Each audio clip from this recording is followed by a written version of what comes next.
This is a poem about why you don't have to be afraid of monsters. Very, very late one night, after my mammy had turned off the light, and the house as quiet could be, and everyone seemed to be sleeping but me, the monster crept out from under the bed, first his hand, then his foot, then his goggle-eyed head. His face was the scariest I'd ever seen.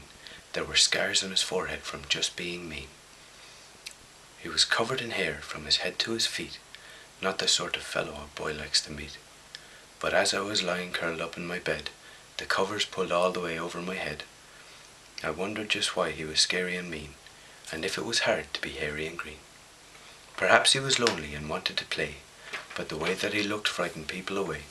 Perhaps if I liked him, he might like me too, I thought to myself as my confidence grew.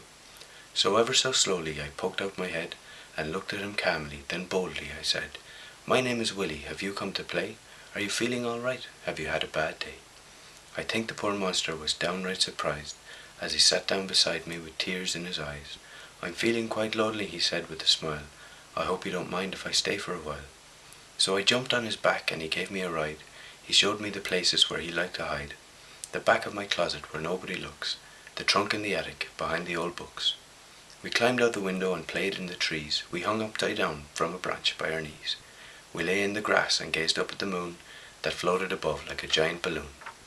And then as the sun was beginning to rise, we climbed in the window and whispered goodbyes. "Sweet dreams," said the monster, "I'll be back tonight." And then as I watched him, he faded from sight. Do you have a monster who frightens you too? Just give him your love, that's the best thing to do.